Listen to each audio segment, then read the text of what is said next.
आजपासून विधिमंडळाचं अर्थसंकल्पीय अधिवेशन सुरू होणार आहे। या अधिवेशनामध्ये विरोधक विविध मुद्द्यांवरून सत्ताधाऱ्यांना घेरण्याच्या तयारीत आहेत।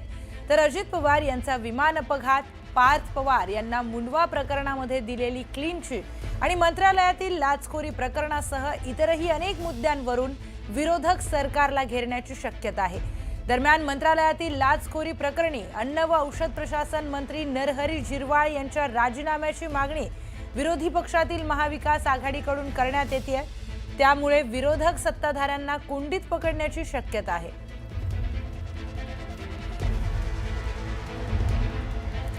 तर राज्याचं अर्थसंकल्पीय अधिवेशन आजपासून सुरू होतंय। मात्र अधिवेशनाच्या आधीच विरोधक आणि सत्ताधाऱ्यांमध्ये जुंपल्याचं पाहायला मिळतंय। मंत्री नरहरी झिरवाळ, लाडकी बहीण योजना, सोलार पॅनल घोटाळा यावरून विरोधकांनी सरकारवर टीका केली आहे।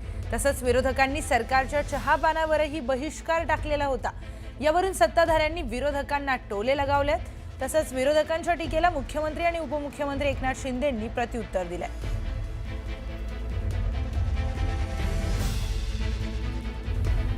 दरम्यान महाविकास आघाडीच्या बैठकीमध्ये कम्युनिकेशन गॅपमुळे शरद पवारांच्या राष्ट्रवादीचे नेते गैरहजर राहिल्याचं विरोधक म्हणालेत। यावरून मुख्यमंत्री आणि उपमुख्यमंत्री दोघांनीही जोरदार टोले लगावलेत। कामांमुळे आणि थोडासा कम्युनिकेशन गॅप झाल्यामुळे त्यांना थोडा पोहोचण्याकरता वेळ होतोय, परंतु आम्ही सगळे एकत्रित आहोत हे सुरुवातीलाच या ठिकाणी सांगून टाकतो।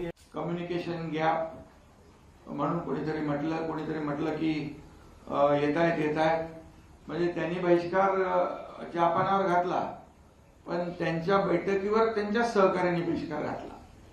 अरे येत आहेत पण ते काय कोणी आलं नाही आणि कम्युनिकेशन गॅप म्हणाले। खरं म्हणजे कम्युनिकेशन गॅप म्हणायला कम्युनिकेशन असावं लागतं। मला असं वाटतं की भास्कर जाधव तसे प्रामाणिकपणे बोलतात, त्यामुळे त्यांनी त्यांच्यात काय गॅप आहे वगैरे हे त्या ठिकाणी नेहमीच प्रांजळपणे कबूल करतात, तशी कबूल त्यांनी केली आहे।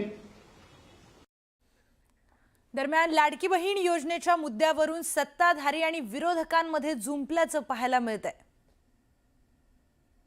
महाराष्ट्रातील या आमच्या लाडक्या बहिणींना 1,500च्या ठिकाणी 3,000 का देत नाही?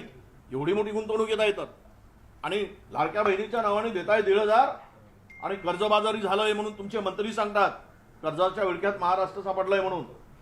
हे सगळं जे ढोंग आहे, हे ढोंग सगळं आहे यासाठी आहे की महाराष्ट्र हा लुटला जातोय।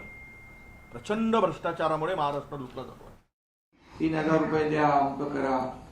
त्याच लोकांनी त्या योजनेमध्ये खोडा घातला होता। काही लोक कोर्टात गेले होते, त्या योजनेला विरोध केला होता। काय नको ते आरोप केले होते। त्यांना वाटलं होतं की फक्त आम्ही निवडणुकीची घोषणा करतोय, ते अंमलात आणणार नाही, परंतु आम्ही प्रिंटिंग मिस्टेक म्हणणारे नाही, जे बोलतो ते करून दाखवणारे आहोत। पुढची महत्त्वाची बातमी, विरोधी पक्षनेते पदावरून आदित्य ठाकरे आणि फडणवीसांमध्ये जुंपली आहे। सरकार घाबरत असल्याचं आदित्य ठाकरे म्हणालेत। यावरून फडणवीसांनी देखील टोला लगावलाय। आमचा पहिला मुद्दा हाच आहे आणि गेले 2 अधिवेशन आम्ही मागत आहोत की एवढं बहुमताचं सरकार असताना विरोधी पक्ष नेत्याची एवढी भीती का असावी भाजपला, हा प्रश्न आहेच। आणि म्हणून वरच्या हाऊसमध्ये असं किंवा खालचं म्हणजे विधान परिषद आणि विधानसभेत दोन्हीकडे आमची जी मागणी केलेली आम्ही त्याला त्यांनी एकतर उत्तर द्यावं किंवा दाद द्यावी। फारच घाबरलोय आम्ही, घाबरून अगदी घरीच बसलेलो आहे। घाबरून आमची चाळण झालेली आहे। पण मला असं वाटतं की याचं उत्तर शिंदे साहेबांनी दिलेलं आहे। हे शेवटी अध्यक्ष आणि सभापती म्हणून ठरवते। तर प्रचंड बहुमत मिळाल्यामुळे सत्ताधाऱ्यांना मस्ती आली आहे। त्यांच्या वर्तनातून त्यांचा माज दिसतोय अशी टीका शिवसेना युबीटी पक्षाचे नेते भास्कर जाधव यांनी केली होती। त्यावर मुख्यमंत्री फडणवीसांनी पलटवार केलाय। प्रचंड बहुमत मिळाल्यामुळे सत्ताधारी पक्ष हा मस्तीमध्ये आहे। एक प्रकारचा माज आल्यासारखा सत्ताधारी पक्षाचं वर्तन आहे। सातत्याने जनादेशाचा अपमान करण्याचं काम विरोधी पक्षाच्या वतीनं होतं। सत्ताधाऱ्यांना मस्ती आली आहे, सत्ताधाऱ्यांना माज चढलाय, अशा पद्धतीनं जनादेशाचा अपमान ते करतात। खरं म्हणजे आमचे सगळे सत्तारूढ पक्ष हे विनम्रतेनं जनतेमध्ये जात आहेत आणि जनतेची सेवा करतायत म्हणून स्थानिक स्वराज्य संस्थांमध्ये अभूतपूर्व अशा प्रकारचा विजय हा आम्हाला जनतेने दिलेला आहे.